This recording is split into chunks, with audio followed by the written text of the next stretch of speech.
Well, speaking of people that's great in communicating in whatever way they do it, welcome here, Kye. Thank you. We've met a number of times, of course, and worked together and done so many awesome things, meeting politicians, Almedalen, of course, and meeting politicians in the Swedish parliament. And it's been a lot of fun in so many ways. And in some way, you always have this ability to, I think, make people feel safe in some way. Well, I don't know about that. I try to. I think it's a lot about communicating, and I think I take that from you as well, being able to, with the lack of better words, dumb it down and make it easy. Yeah. Short, I think actually you are one of the best communicators I've ever met and seen. So it's a great pleasure to have you here. Thanks. Kye. And how would you describe yourself if you were to give a quick background about yourself? Oh, wow. I think that the question, what you do for a living, is becoming increasingly hard, because to put a title on yourself is increasingly hard as you do more and more things. But I started back in '99 in the web agency world as a web developer and designer, and worked for 20 years in the agency world in communications, but mainly digitally, building products and services. And now when I think back at it, I realize I worked for a very long time trying to come up with new ideas and change the way other people worked and face that fear and the resistance of fear. Yeah, you have so many awesome quotes that I've heard and learned from you, and I hope we can go through a couple of them later. Oh, we like quotes that can be turned into T-shirts. That's been our gimmick. And I like making T-shirts. We have. Yeah, so perfect. We have we have a short list of T-shirts as one of the ways how we closed the season finale last year. Wow. What's our T-shirt quotes? And it's up to you, Goran. We still need a couple of T-shirts. I'm looking for a sponsor first. Sponsor first, and then maybe we'll have some prizes coming up. I don't know. But please back. We'll fix it. Yeah, so agency world, and you work always with a bit of digital communication, right? Or Yeah, digital advertising for a long period of time that eventually turned into digital business transformation. Yeah. I mean, we started at one agency, one of the top agencies in Sweden, doing banners. 8 years later, we were business consultants working with boards and management groups, helping them transform into the digital world. And I still remember H&M being kind of flabbergasted that we suggested they should start working online. yeah, really? Yeah. What year was this approximately? A long time, I think 2006 or something like that. Or I even know I had earlier. some discussion with IKEA at that time as well. They should actually sell stuff online. They were, no way, it's going to be the paper magazine that's going to stick forever. But it's interesting. I mean, it's the same cycle. It is just sped up now. And now the cycle of AI. Yeah, exactly. It's the same cycle as AI, where back then everyone was like, no, digital, that's just something that IT can do. And now AI, that's something that our research or IT department should do.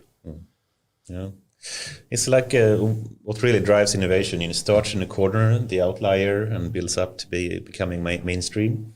But you never know which one of the outliers is actually going to work. But you have to keep finding these outliers, otherwise you will be overrun, I guess, by other people that invent more. And I must ask, what's your schooling before you started the agency world? No, I just finished high school. Me and my friends started a web agency when we were in... So you're the entrepreneur school. Yeah, exactly. When we were 17. We had to go to my friend's mom who worked at a bank and get approval to start a company. So you've done the entrepreneurial...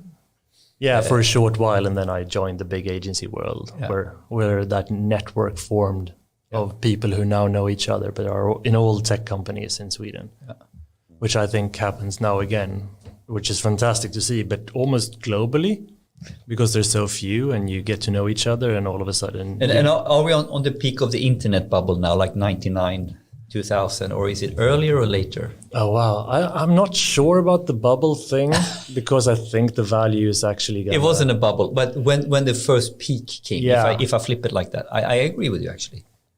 It wasn't a bubble. It was just... It dropped like crazy in 2001. It was a bubble in terms of inflated stock price value of a couple of companies. And it is typical hype curve, right? We peaked and we try to do things that, on VAP phones. You remember that? Yeah. And now we're doing it by far much more.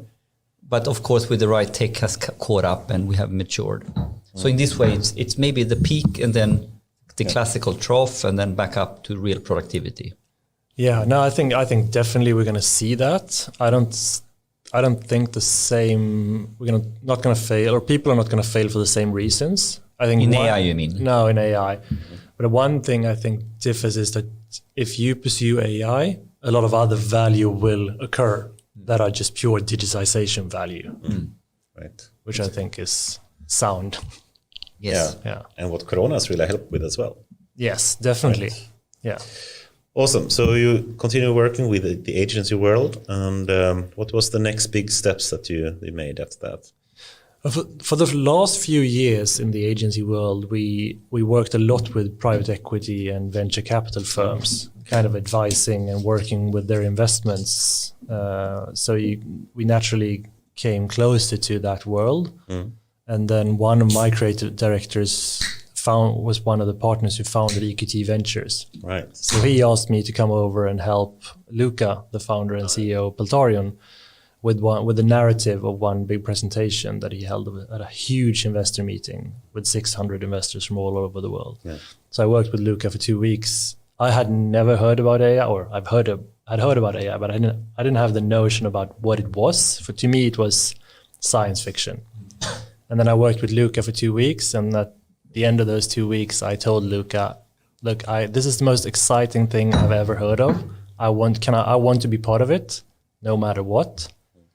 So I was the least casual, professional pitch ever. Try to stay cool. No.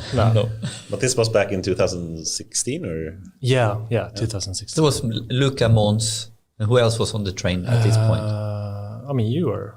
Yeah. You, Daniel. Yeah. I think you were. Lars, I think, was the Lars, first one. Yeah. Deep Lars and Lars Mustache as well. Lars Mustache. Yeah. I'm the 7 or 8. Yeah. Yeah. But before that, you also worked at Greatworks, right? So yeah, I worked for Greatworks for 8 years in total, 4 years in 2 different batches. Oh. What do they do? They used to be in a digital advertising agency, ended up as a digital business transformation agency, and then kind of closed shop 3 years ago when they were incorporated into a bigger agency network. And Daniel from Pathron worked there as well? Yeah, right? me and Daniel, who's head of development engineering at Pathron, we worked together at different agencies for over 10 years. All right. So, yeah. It's a small world sometimes. It is a small world. And then you meet people that you get energy from. Yeah. Cool. And then you joined Pathron as well. And you started speaking about that, and you met Luca, and you helped him. What? To make a presentation to all the investors, you said? Or? EQT has an annual investor meeting for all the big investors who invest in their funds. Yeah. And Luca was one of the main keynote speakers. Yeah. So Ted felt that he wanted to apply some advertising communication skills on top of the AI skills. And then we packaged and worked on that, which also was a great 2-week work interview, I guess. Yeah, I guess so. Yeah. And then you started at Pathron as well, and what do you work with mainly there? How would you describe that? I was the brand and communication, head of brand and communication. Yes. So working with developing the brand and all the communication around it, the website, and working with the early sales materials. But very early also working very closely with you, running around the country and internationally, networking and trying to push things. So many great moments there. What are we talking about now? 2000 and I think already 2016, the fall, we had a few meetings with Swedish politicians. Yes. Right. Because we discussed okay, we're going to sell AI out of Sweden. Okay, probably Sweden needs to have an AI credibility. Yes. So what's our national AI strategy? And we went around and met with some politicians, and we came back realizing no one knew what AI was.